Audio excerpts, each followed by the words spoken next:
parents, the child goes to the teacher who will guide that child. What do you mean by external moral authority? You use that expression a lot. Materialism has to do with when you are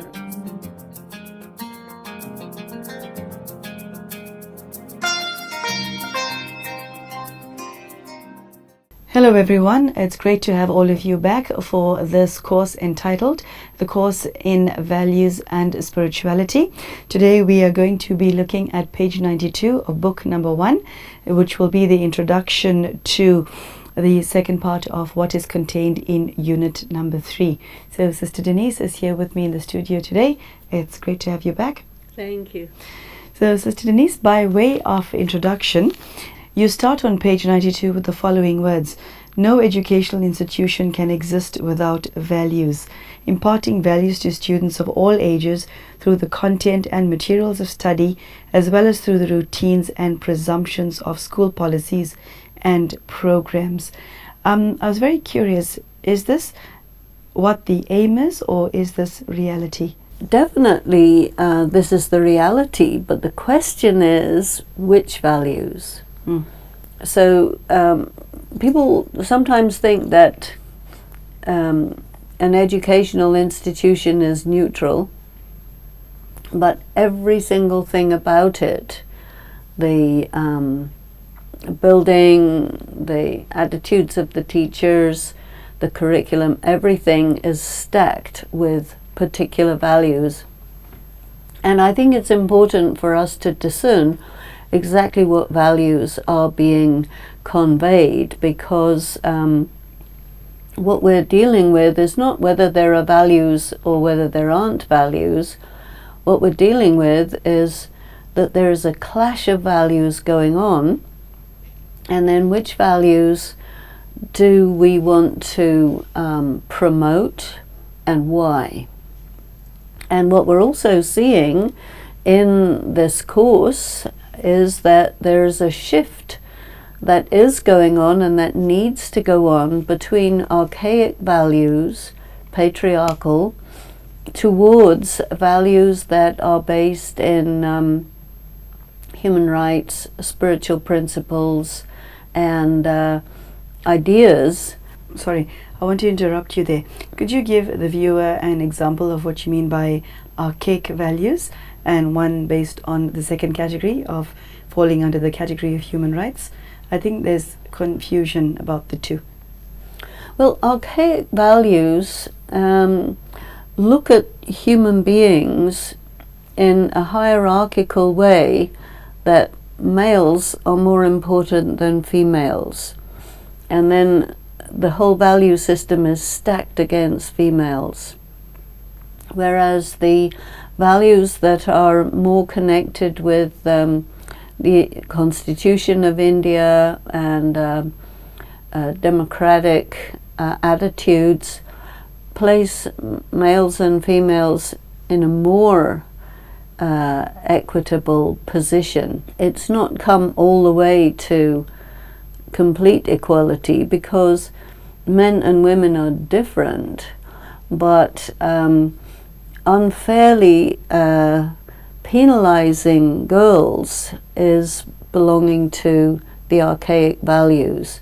In the process of the emancipation of women, it was thought that, okay, make men and women equal in the sense of much more identical.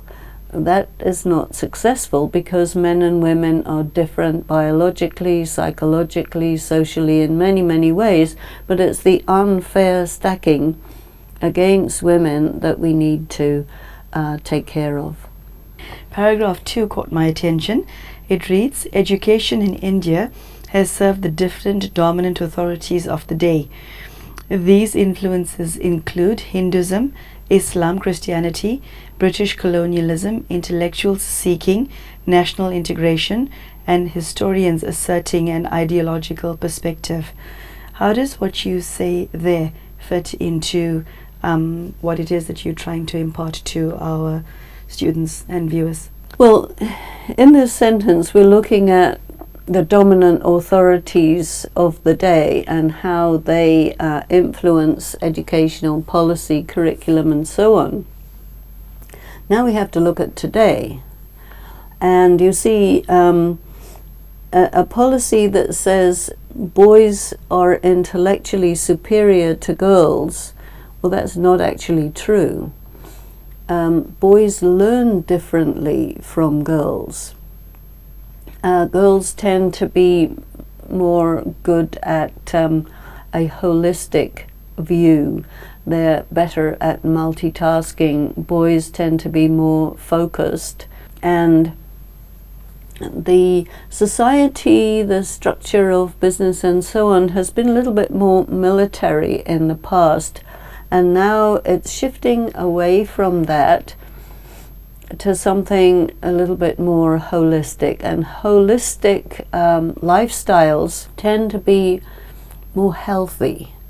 The thing that is tricky is to create a sense of the complementarity of males and females as opposed to superiority, inferiority. And so that has gone through the process of, say, make males and females equal in an impractical way. And now we're looking at how to make it complementary.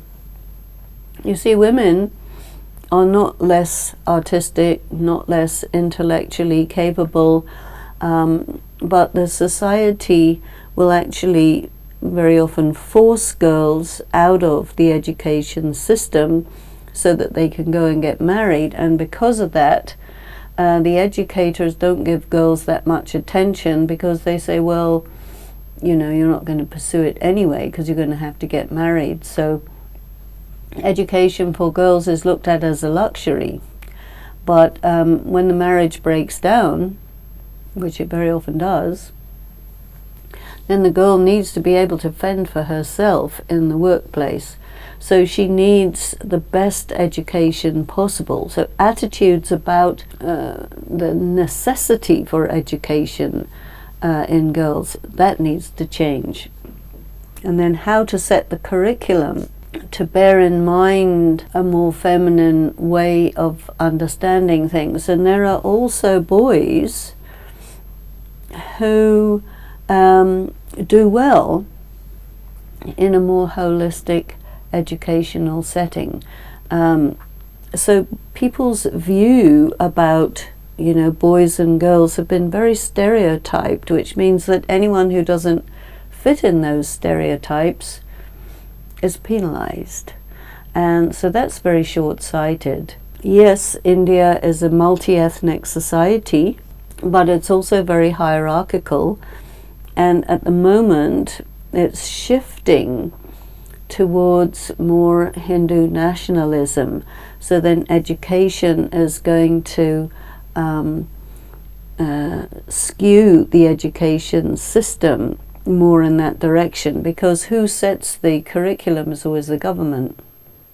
And the government wants the people to grow up thinking and feeling about the country in the way that they want them to. But then there are people who say that your education really shouldn't be so connected with that kind of social propaganda, because ultimately it doesn't create a healthy country when that is done. So we're looking at all of these influences, and now we're seeing, okay, the influence that is very healthy is the influence of pure spirituality, which covers the different ethnicities, the different religions. It's a core. In the next paragraph, you take up the advancement of science and technology in the 21st century, and you go on to say that India is making a mark on the world through her information technology brain power. You end that paragraph on a thought-provoking note. It reads, "Many bright and talented cyber engineers emerging from India's technical colleges are giving India a fresh identity. Yet this materially based, technologically progressive identity is blamed for much of the erosion of human and universal values. Is the blame laid at the door of advancements in science and technology? I think the perception when India initially became very excellent in science and technology, especially in information technology, meant that people all of a sudden had a lot more money than they knew what to do with. And so they went right into buying all kinds of things and very materialistic and so on. But I think subsequently that has shifted. And the shift is like this. People who could take advantage of very high-end education and travel abroad and work in United States and Europe, these technically bright individuals got exposure to an international culture, which means they also got exposure to another value system. Mm-hmm. And in India, there is a bit of a prejudice about the West, saying that, well, India is very spiritual and the West is very materialistic. But when you look at it more closely, you find that the materialism of India is very much there, and it's applied a little differently from how it is in the West, although now more and more you're getting an international type of materialism. But together with that, there's a development of culture and a development of values where you see a lot more equilibrium between men and women. Some of these old social attitudes or ancient social attitudes are absolutely not espoused by this new demographic group of highly educated Indians.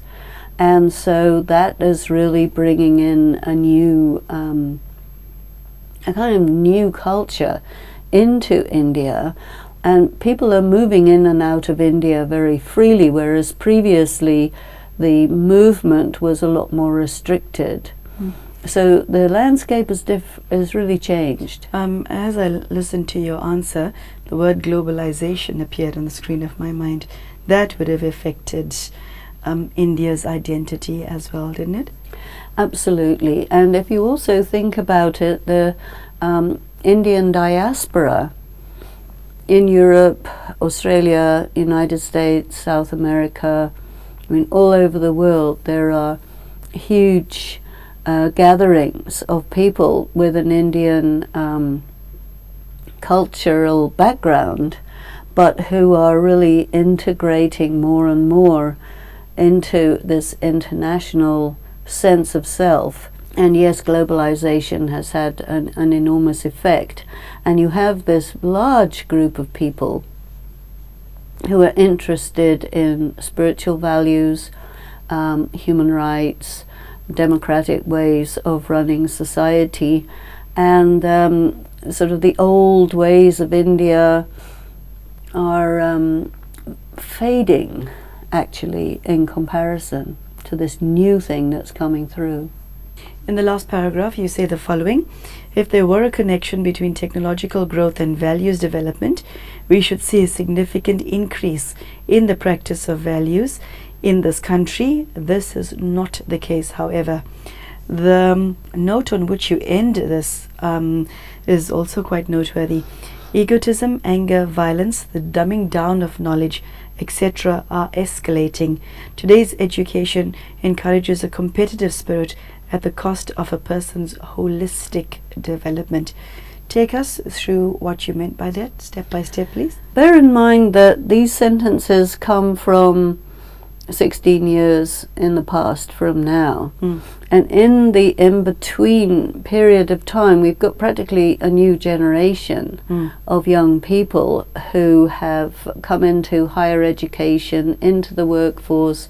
These are the new married couples. They're thinking about putting their children in school. And these people are much influenced by globalization, and they're very interested in values. It's not the same as the previous generation who just were dealing with this brand new amount of money that was suddenly available. Now you're finding that there is an interest in holistic development, and they want to be well read, and they see the internationally good quality films, literature, and the arts and so on. So I see that we're actually moving forward in a very positive direction from what we were 16 to 20 years ago. Yeah.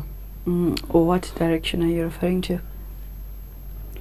That science and technology do not assume the removal of values, but values which are corresponding to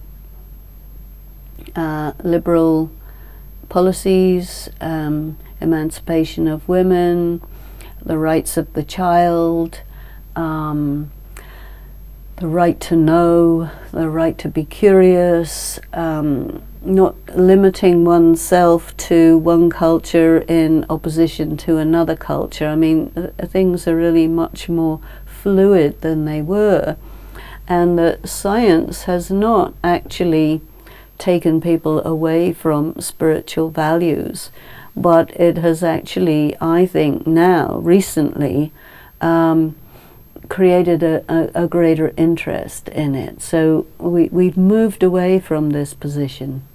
You start off on page 93 with the following question as a title: is education for work or knowledge?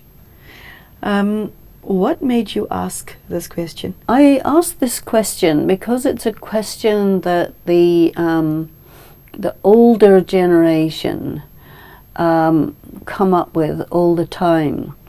And they are saying, we need to be educated culturally, and all these young people are getting a technical education, and so it's causing the cultural aspects to be set aside, and the philosophical, the concerns with spiritual values to be set aside, and pushing people off into materialism. But as I was mentioning earlier, I think that phase is past, and people are looking at education in a more holistic way. They want qualifications for work, but they're not satisfied with that. They want to have a rounded, good quality personality. They want a background in the arts and culture and politics, sociology and so on.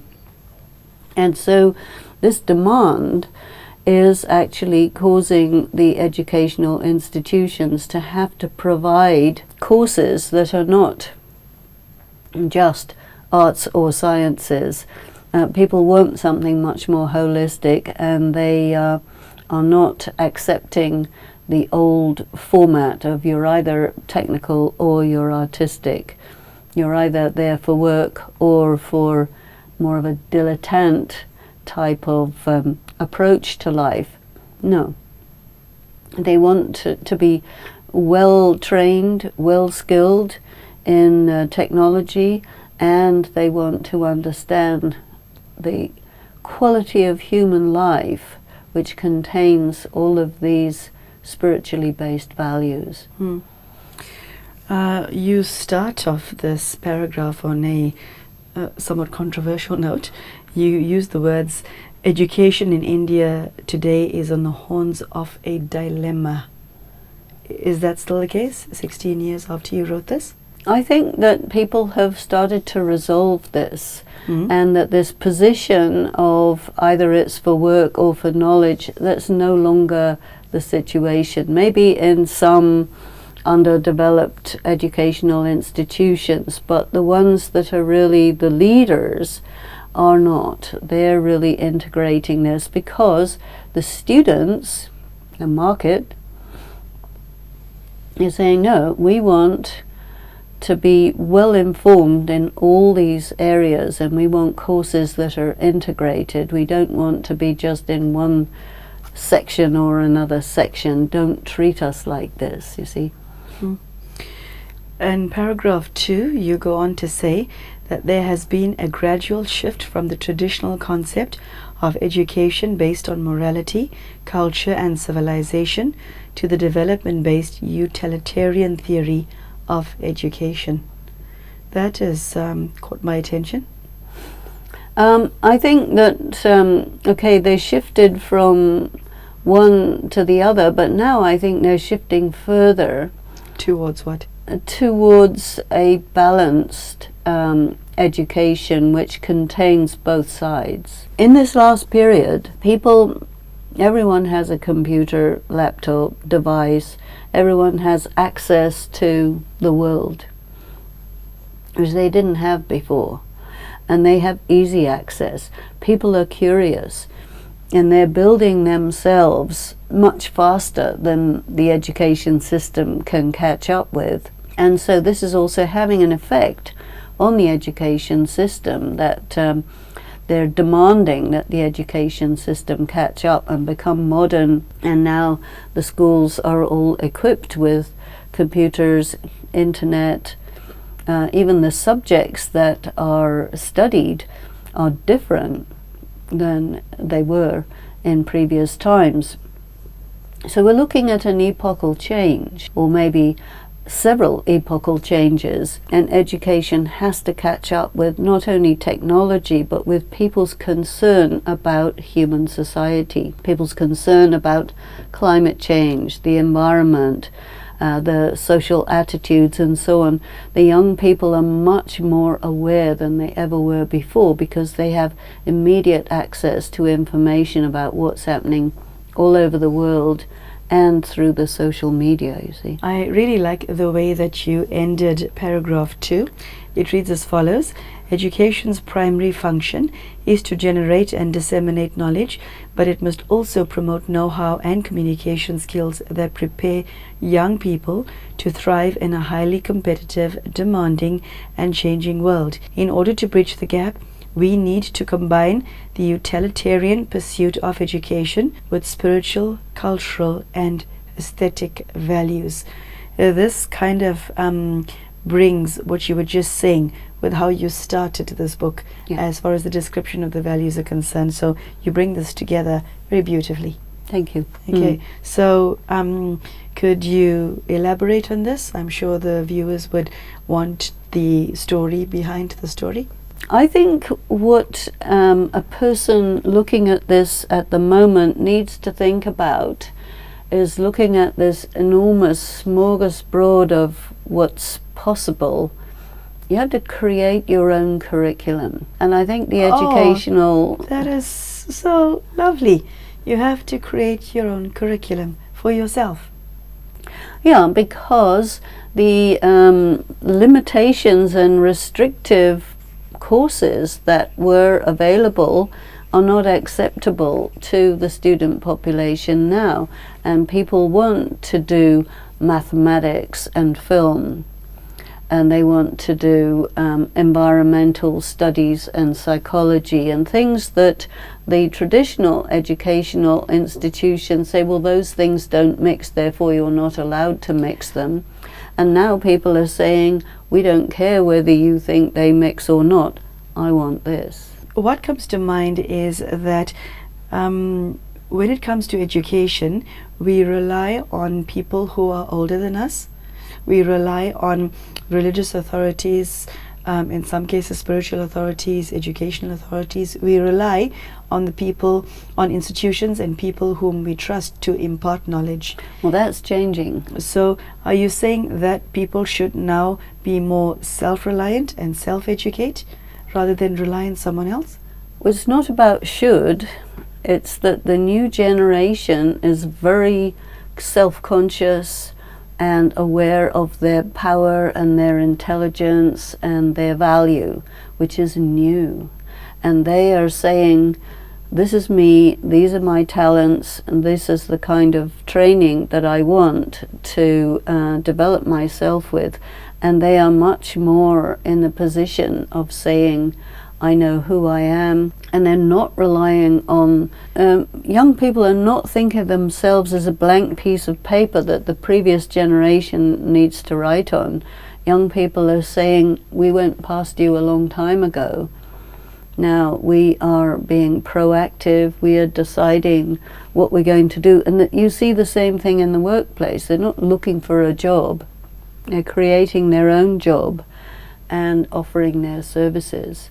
They're not going for a lifelong career with one employer.